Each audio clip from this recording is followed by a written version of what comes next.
देखिए क्वेश्चन कौन सा था, ये वाला था।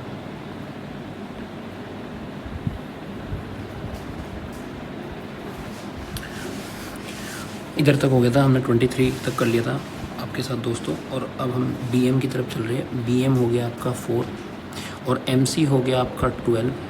और हम लोग इसको 1 मिनट के लिए x मान लेते हैं। और क्या कर सकते हैं, आपको AP पता करना है तो AP को हमने x मान लिया। AP को अगर हमने x मान लिया तो ये यहाँ तक का इस सर्कल के लिए टेंजेंट हो गया। मतलब कि आपने इधर तक को x बोल दिया, इधर आपने x-4 बोल दिया।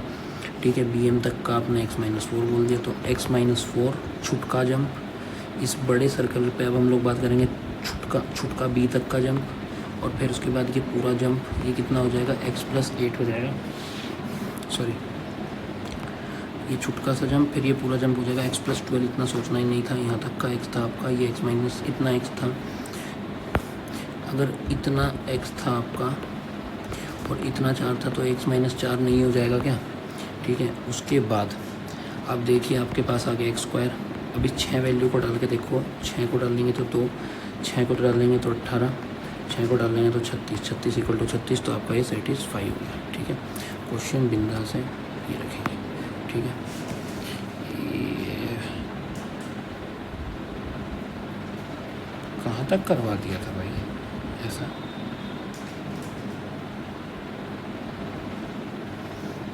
पता नहीं है, चलो कोई नहीं। चलो कनेक्ट हो गए पेज। ठीक, अब ध्यान से सुनिएगा भाई। हट भाई, इसको भी मिटा देता हूँ, ये भी मिटा देता हूँ। Two circle intersect each other at B and C respectively. PQ is a direct common tangent to both line. Direct common tangent to both line. अब हमें कहानी बताइए। मेन PQ कितना है आपके पास? PQ आपके पास है 12। AB कितना है आपके पास? 4। ठीक है, लेंथ ऑफ BC, आपको BC की लेंथ बतानी है। ठीक है,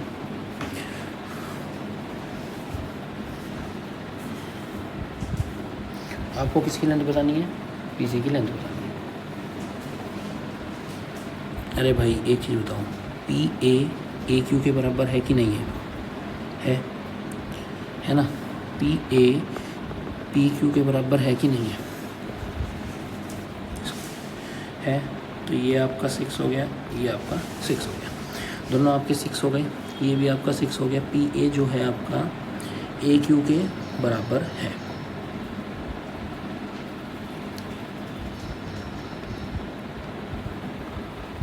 ठीक, ये 6 आ गया। अब 6 × 6 4 × AC, 6 × 6 4 × AC।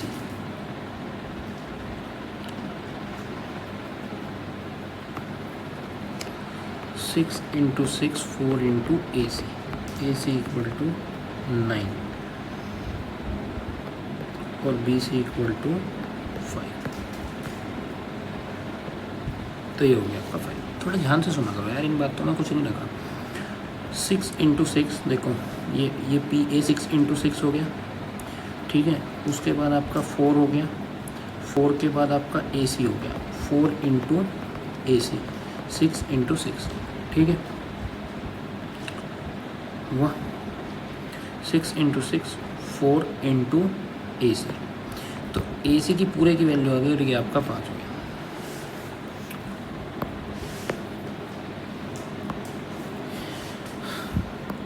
ये पहले करवाए थे क्या मैंने? पता नहीं यार, ये कहाँ से आ रहे हैं निकल के। देखो, ABC is an isosceles triangle, a circle through B is touching AC at a middle of intersecting P। देखो आपके पास एक सर्कल है, आपके पास एक सर्कल है जिसमें कि ABC is an isosceles triangle. ABC आपके पास आइसोसेलेस ट्रायंगल है। A circle touches B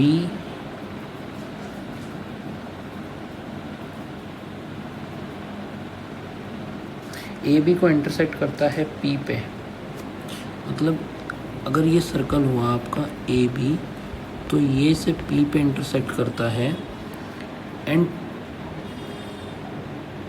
touch AC। AC को क्या बोलते हैं, AC को टच करता है एट B पे। ठीक है, तो आपसे पूछ रहे हैं AP और AB बता। देखो इसमें कुछ सोचने वाली बात तो है नहीं। B क्या है, देखो AC at mid point of Q, AC at mid point of Q, जो AC को मध्य बिंदु Q पर स्पर्श करता है।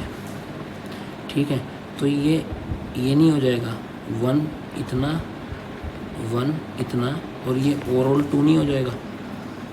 हो जाएगा भाई, क्यों नहीं होगा। अब सुनिए, आपको किसका बताना है, AB का और PB का रेशियो। ठीक है, AC का स्क्वायर, अरे वो प्रॉपर्टी लगा रहा हूँ आपके लिए, AC का square AP into AB। AP का पता नहीं, AB का 2 है, AC का स्क्वायर भी आपका 2 है, सॉरी AC का स्क्वायर आपका 1 है।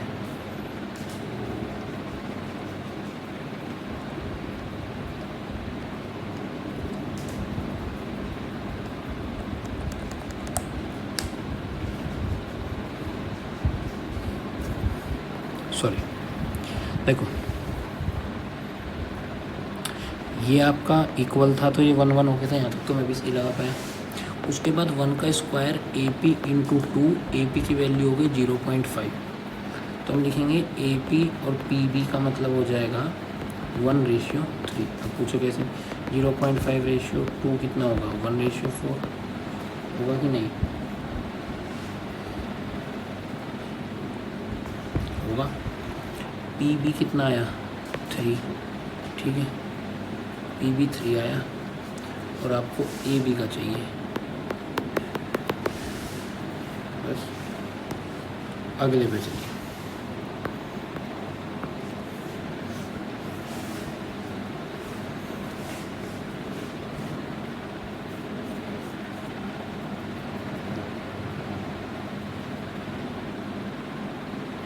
ठीक है, अब आपके पास 2 सर्कल है, touch each other at C। AB जो हो गया वो आपके पास 8 हो गया, DE जो हो गया आपके पास वो 15 हो गया।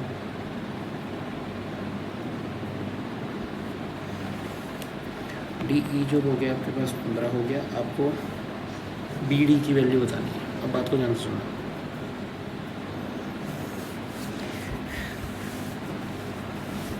एक काम करता हूँ मैं, इसे x मान लेता हूँ, इसे y मान लेता हूँ थोड़ी देर के लिए। इसको x मान लिया, इसको y मान लिया। आपको वैसे भी किसकी वैल्यू बतानी है, x प्लस y की वैल्यू बतानी है। ठीक है, सर्कल के अंदर आपका ये जा रहा है, तो ये 8 हो गया। 8 का स्क्वायर, 8 का स्क्वायर, अरे देखो यार, तुम्हें मैं और अच्छे से बताता हूँ। देखो भाई, ये फिगर है, इस फिगर में ये भाई ये ना थोड़ी सी गलत बना रखी है जिसने भी बना सर की तरफ। ये टेंजेंट है पक्का इसकी, ये टेंजेंट है।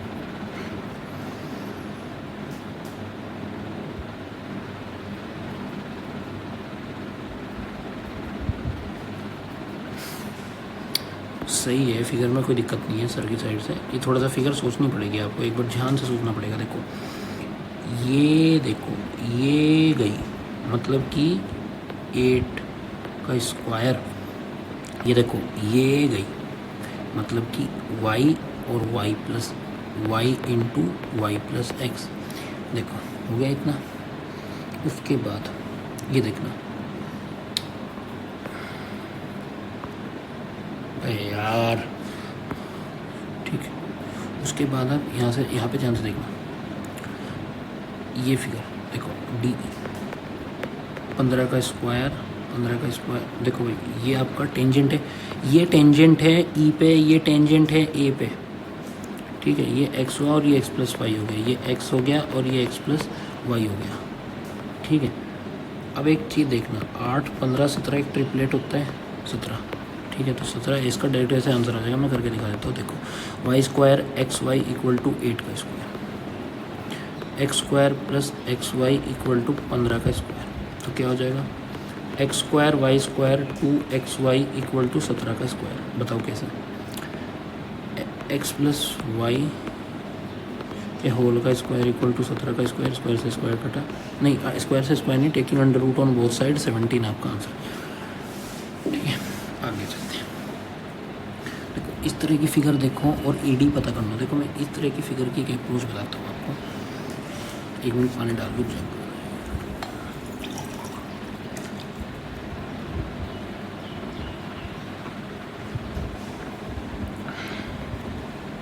In a given figure AB is a tangent to a circle. If AC, अगर AC आपका 9 है, BC आपका 9 है, AC आपका 9 है, BC आपका 9 है, इट मीन्स कि ये भी थीटा है, ये भी थीटा है और ये भी थीटा है। पूछो कैसे थीटा है? आपने एक थ्योरम पढ़ी होगी, ऑल्टरनेट सेगमेंट थ्योरम। इधर थीटा बन गया, अगर इधर थीटा बन गया, अगर आपका इधर थीटा बन गया है, इतने एरिया में थीटा बन गया है, मतलब कि आपका माइनर सेगमेंट के एरिया में अगर थीटा एंगल पजेस करता है, तो मेजर सेगमेंट में आप यहाँ बनाओ एंगल या यहाँ बनाओ या यहाँ बनाओ, कहीं बनाओ, this is theta.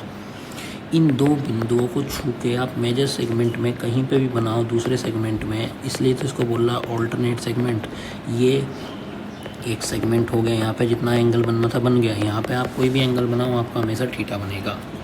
Done done, इस वजह से ये भी थीटा। तो AD की वैल्यू क्या हो जाएगी आपकी?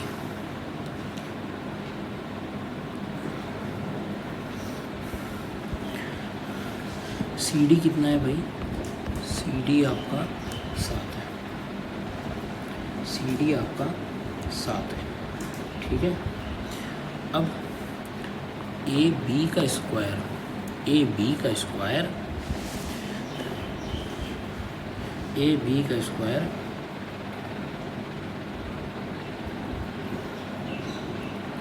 9 इंटू 16, 3 इंटू 4, AB कितना हो जाएगा आपका 12, AB हो गया आपका 12। ठीक है, AB अगर आपका 12 हो गया तो इस बड़े ट्रायंगल में देखिए अगर हम लोग ध्यान से, तो ये आपका थीटा बन रहा था, ये आपका थीटा बन रहा था, यहाँ पे भी आपका थीटा है। अगर इसके सामने 12 है तो इसके सामने भी 12 ही होगा, मतलब कि AD जो हो गया वो भी 12 हो गया।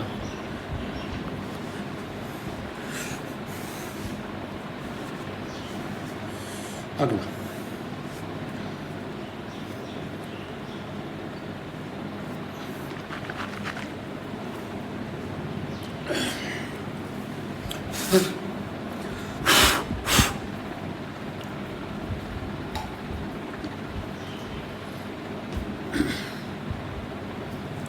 इन figure PX equal to 12, YZ equal to 7 होगा, पेरीमीटर 27। देखो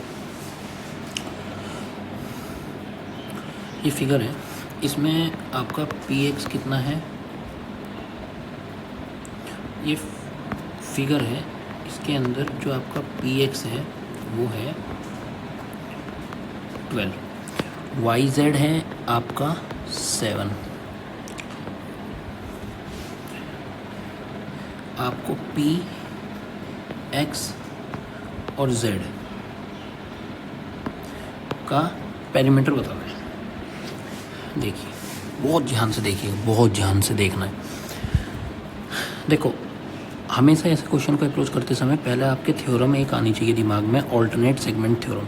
देखो यार टीचर जो होते हैं वे एक्सपीरियंस है, बच्चे जो है वे इतने एक्सपीरियंस नहीं है, तो भाई प्रैक्टिस से एक्सपीरियंस बढ़ेगा, इसलिए प्रैक्टिस करा करो। जो टीचर हमारे सामने जितना कराए, चाहे आप किसी से पढ़ रहे हो है ना, तो भाई मान लो कि मैंने एक्सपीरियंस देखा है अपना कि अगर कोई भी ऐसा क्वेश्चन बन रहा है जिसमें कि ऐसे सर्कल आ रहा है, आपको कोई साइड पता करनी है, तो सिमिलैरिटी का बहुत बड़ा रोल है। या तो सिमिलैरिटी है साइड पता करने का तरीका, या आपने ये दो देख लिया ड्रामा कि भाई इसका स्क्वायर करो, यहाँ छलांग मारी, यहाँ आ गए, एक और तरीका देखा कि भाई 2 सेकेंड है, यहाँ करे यहाँ छलांग मारी, यहाँ करे यहाँ छलांग मारी, इनको इक्वल कर दिया। यही 2 तरीके वैल्यू निकालने, ये 3 तरीके वैल्यू निकालने के। ठीक है, पहले हम सिमिलैरिटी से ट्राई करते हैं कि सिमिलैरिटी लगाते लगाते हमें कुछ ऐसी चीज़ मिल गई। जैसे हमने इसमें तो सिमिलैरिटी नहीं लगी, इसमें तो आपकी बेसिक कॉमन सेंस लगी एंगल को इक्वल करने की। पर इसमें देखते हैं अब जब कैसे क्या कॉमन सेंस बनती है। अगर हम लोग इसको थीटा मानते हैं, बात को समझना, अगर हम लोग इसको थीटा मानते हैं तो ये भी हमारा थीटा होगा, ऑब्वियसली थीटा होगा। ठीक है, अब हम लोग कर क्या रहे हैं, इस आपको पता करना है पी एक्स जेड का। क्यों ना हम इन 2 ट्रायंगल में सिमिलैरिटी लगाए। ये तो कॉमन हो गया ना अल्फ़ा कह के, ये तो अल्फ़ा कह के कॉमन हो गया, ये तो अल्फ़ा बोलते ही कॉमन बन गया, अल्फ़ा बोलते ही ये तो कॉमन बन गया। ठीक है, इसका मतलब ये आपका बीटा है, ये आपका बीटा है ना, ये आपका बीटा है। तो हम ये बोल सकते हैं कि अब ये दोनों ट्रायंगल सिमिलर हो गई। यस, अब ये ट्रायंगल सिमिलर हो गई।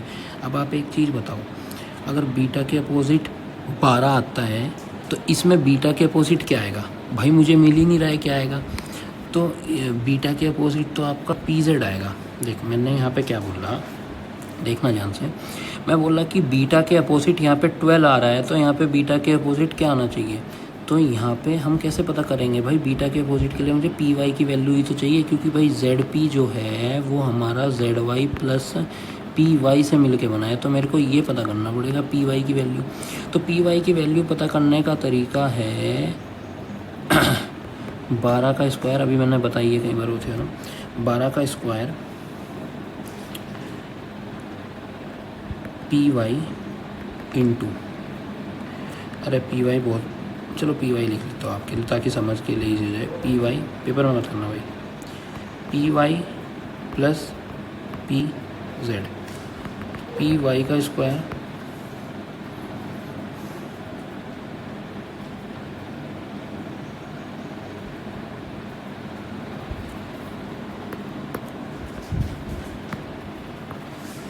एक्स ही मान लेते हो यार, छोटा हो जाएगा, नहीं तो बहुत लिखना पड़ेगा, स्पेस भी कम है। देखो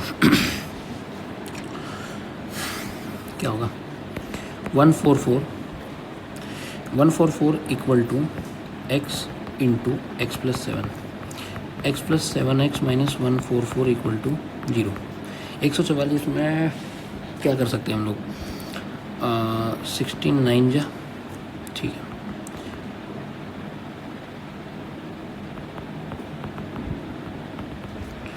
एक्स प्लस 16 माइनस एक्स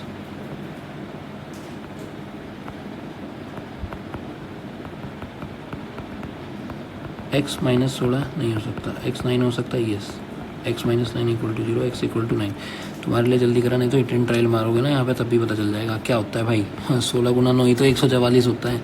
तो यहाँ पे आप अगर पहले भी पुट कर दोगे तब भी आ जाएगा, नहीं तो फिर तुम्हें लगता है कि भाई बिठा रहा है, तुम्हें कुछ आता जाता नहीं है, इसलिए मेरे को ये चीज़ करके दिखानी पड़ी। ये 9 आ गया आपका। अब आप देखोगे कि बड़े वाले ट्रायंगल में हम बीटा एंगल को उठाते हैं, तो बड़े वाले ट्रायंगल में बीटा के अपोजिट क्या आ रहा है, बड़े वाले में मतलब कि पी एक्स जेड में आपका जो आ रहा है बीटा के अपोजिट वो आ रहा है आपका 16, और छुटकन वाला जो है बीटा इसके अपोजिट क्या रहा है ये, तो 4 और 3, ठीक है, और 3 के अपोजिट 27 है 9, और इसके हो गया 9 और 36। अरे सिमिलैरिटी तो पड़ी होगी भाई आपने, 36 आ गया, ठीक है। पेरीमीटर का अंडर रूट नहीं होता।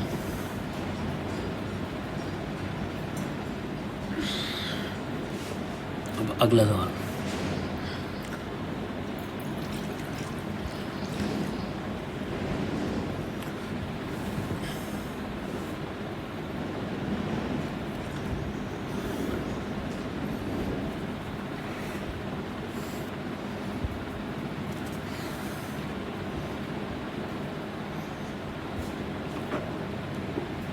करने में बहुत हो रही है पसीना, चलो कोई नहीं।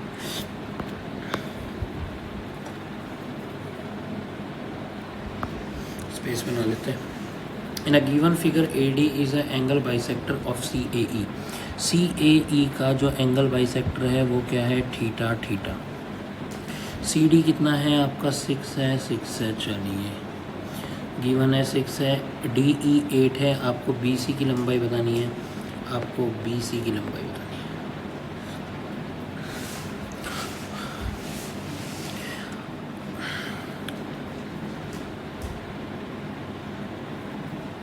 देखो अगर मुझे BC की लंबाई बतानी है ना, तो इस ट्रायंगल में ही BC पड़ रहा है हमारा, इस ट्रायंगल में हमारा BC पड़ रहा है।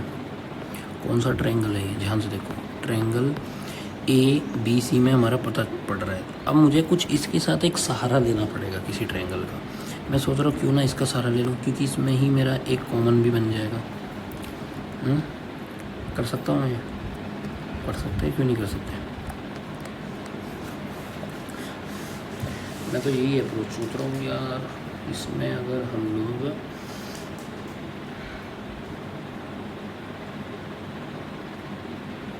इस अप्रोच को लगाए तो बात बन सकती है क्या।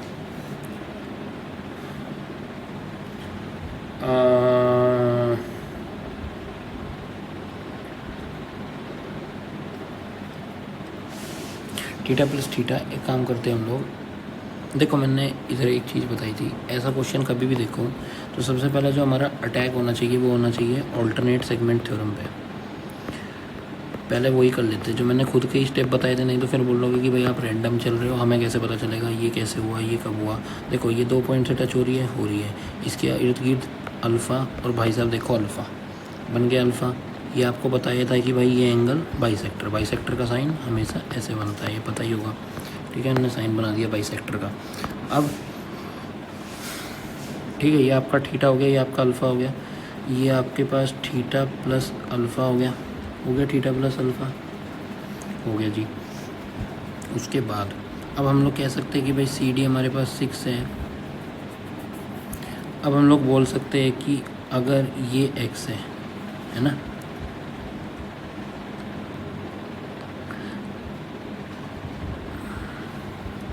अगर थीटा प्लस x ये कितना है भाई, ये बताओ। ये अल्फ़ा प्लस थीटा है, ठीक है। अगर इस अल्फ़ा इस बड़े ट्रायंगल में देखना, इस बड़े ट्रायंगल में देखना जो मैं बता रहा हूँ क्रॉस करके, अगर इस थीटा प्लस अल्फ़ा के सामने x है तो इस थीटा प्लस अल्फ़ा के, मतलब इस पूरे ट्रायंगल में इस थीटा प्लस अल्फ़ा के सामने भी क्या होगा, x होगा। हो गया। अब आप BC की वैल्यू देखो, BC को कैसे देखते हैं हम लोग, ध्यान से देखना। x into x plus 14 equal to x plus 6 का whole square, equal to x plus 6 का होल स्क्वायर। कैसे, ये हो गया देख एक्स प्लस 6 का होल स्क्वायर, ये हो गया देख एक्स प्लस 6 का होल स्क्वायर।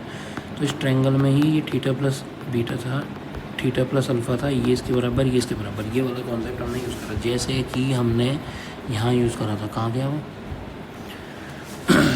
ये कॉन्सेप्ट जो यूज़ किया था।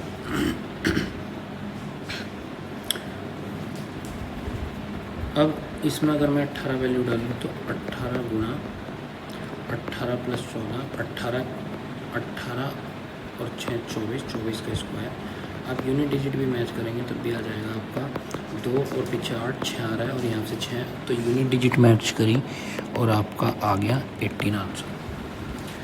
थोड़ा सा ना ये क्वेश्चन ट्रिकी होते हैं, ये एक बारी में नहीं, इनकी रेगुलर प्रैक्टिस करते रहनी है, हर हफ्ते, ठीक है।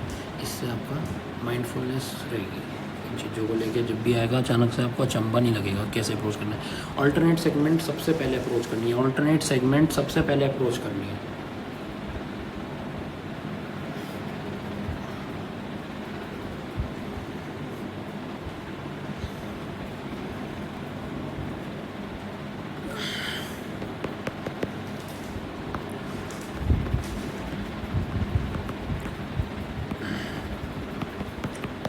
चलिए मैं लिख दिया, इस पर क्या करना है। अगला क्वेश्चन ये ईजी है, अगला ट्रिकी है, वो बता दें। देखो एक चीज़ और याद रखना, सर्कल चैप्टर में कुछ चीज़ें हैं जिनको याद रखना। कभी भी टेंजेंट देखी, रेडियस देखा, रेडियस देखते इक्वल कर दो, ऐसे लाइन मार दो। कहीं भी टेंजेंट देखी और उसके ऊपर लाइन देखी ऐसे तो 90 डिग्री बना दो। कहीं भी आपके कान में डायमीटर शब्द पड़ा, जैसे ही आपके डायमीटर शब्द पड़ा आप ये कोशिश करो कि जैसे कि ये सर्कल है, आप यहाँ पे 90 डिग्री ठोक दो। ये सर्कल है, ये डायमीटर 90 डिग्री ठोक दो। कहीं भी आपको दिखे तो आपको 90 डिग्री सीधा ठोक देना है। तो जैसे इस क्वेश्चन में एकदम 90 डिग्री बोला तो मैं कोशिश करूँगा कि देखो ये रहा, ये 90 डिग्री हो जाएगा। ठीक है, मैंने तो सर्कल में देखा नहीं, मैं एकदम 90 डिग्री बना लूँगा, ये 90 डिग्री हो जाएगा। मतलब कि मैंने देखा नहीं, इससे पहले मैंने 90 बता दिया कि भाई ये 90 डिग्री होगा। ठीक, बस अपना इतना ही काम है। अब देखो BC 901 है, BC 901 है, BD आपका 1 है, BD आपका 1 है और DA आपका 16 है। EC की वैल्यू बतानी है, किसकी? EC की वैल्यू बतानी है। ठीक है, देखते मुझे यार ये साइड पता करनी है, ये पता चल जाए मुझे किसी भी प्रकार से। ये अगर यहाँ पे 90 बन रही है तो लीनियर पेयर से ये भी 90 बन जाएगा। ये 16 और 1 मेरा 17 बन जाएगा। ठीक है,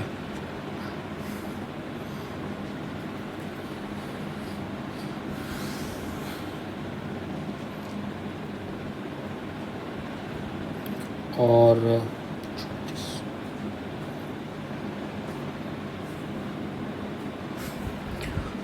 ये 1 है, ये 901 है। 901 का स्क्वायर माइनस 1 का स्क्वायर कितना होता है? 900। अंडर रूट कितना हो गया? 30, क्योंकि भाई ये 90 डिग्री है, ये 1 है, ये 1 है। हाइपोटेन्यूस वाली थ्योरम से ये आपका 30 हो गया। अगर ये 30 हो गया तो ये 16 और ये 30, 8, 15, 17, 16, 30, 34। ठीक, तो ये पूरा का पूरा हो जाएगा आपका 34। आपसे पूछा है कि EC बता दीजिए। अब ये पूरा का पूरा 34 आ गया। मैंने तीन चीज़ बताई थी आपको, बस 3 चीज़ ध्यान रखना। वैल्यू पता करते समय पहली चीज़ सिमिलैरिटी देखना कि भाई सिमिलैरिटी लग सकती है क्या। दूसरी चीज़ ये देखना कि वे जो 2 थ्योरम लगाई है वे कहीं लगने योग्य बन रही है क्या। और सिमिलैरिटी बताते समय ऑल्टरनेट सेगमेंट का ध्यान रखना। ये जो चीज़ बताई है बस इन्हीं चीज़ से हो जाएगा। अब देखना, इसमें मेरे को चाहिए मुझे EC की वैल्यू चाहिए। EC की वैल्यू चाहिए तो हम बोल लेंगे कि AE into AC equal to 16 गुणा 17। ठीक है, AC कितना है? 34। ये हो गया 16 और 7, ये हो गया आपका 2 और ये हो गया आपका 8। AE की वैल्यू कितनी हो गई? 8 सेंटीमीटर है। हाँ, AE की वैल्यू तो 8 होगी ना, तो 34 में से 8 गए, 34 में से 8 गए 26। ठीक है, 26 सेंटीमीटर आपकी EC की वैल्यू होगी। भाई इतना इम्पोर्टेंट सवाल है, मज़ा आ गया सर, दिमाग की नसों का लोड खुल गया पूरा।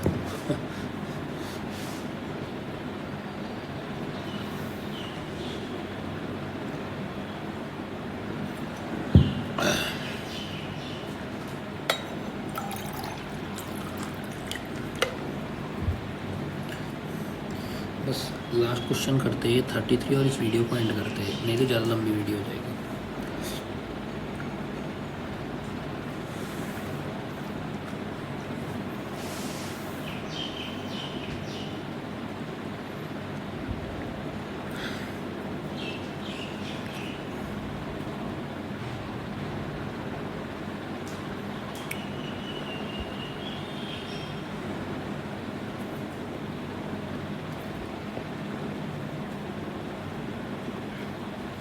हो जाए यार, इसमें यार चांद नहीं रहा था, इधर करना कहीं और करना चाह रहा था, हो नहीं रहा था। चलो छोड़ो।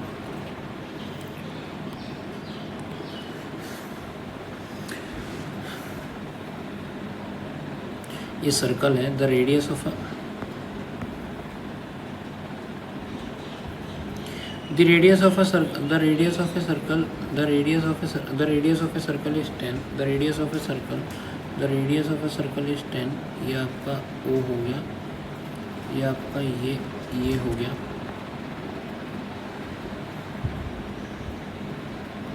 The radius of a circle ये आपके पास 10 हो गया, 10 सेंटीमीटर ये हो गया। क्या बोलते हैं, कोड A B produce to meet the tangent D C. कोड ए बी, ये तो नहीं कह रहा कि ये कोड ए बी है और ये टेंजेंट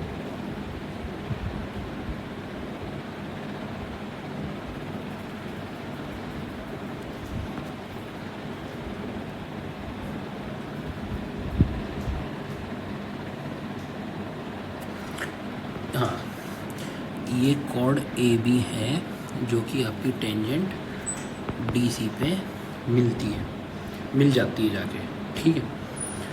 तो ये आपका 10 हो गया। देख मैंने पहले ही आपको एक चीज़ ऊपर जाके बोली थी, जहाँ भी रेडियस दिखे वहाँ पे ध्यान रखो कि ये 10-10 बन रहा है। ये अगर 60 डिग्री, तो ऐसी जगह ना इक्विलेटरल ट्रायंगल की चांसेस बहुत हाई हो जाती है बनने की। तो ठीक, आप अब आप क्या बोल रहे हैं, डी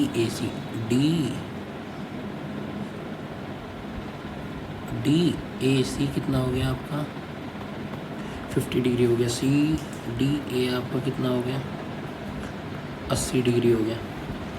ये 50 या 80 130 और ये ना हो गया।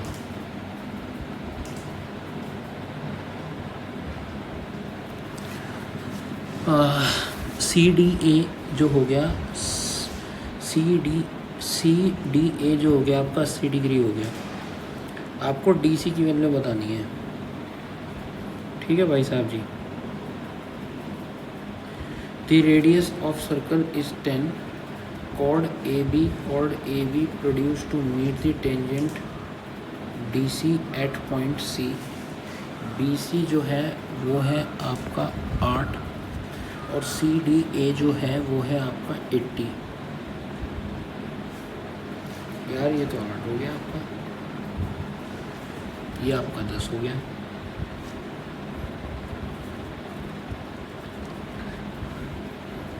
ये आपका 10 हो गया भाई। इक्विलेटरल ट्रायंगल है ना, 60 हो गया, ये आपका 10 हो गया, ये भी आपका 10 हो गया, ठीक है। फिर आपका सी डी का स्क्वायर आप लेके 8 गुना 18 को लटका के सी डी को 12 मान दोगे। तो आज की क्लास को यहीं एंड करते हैं, कल से हम स्टार्ट करेंगे 34 को।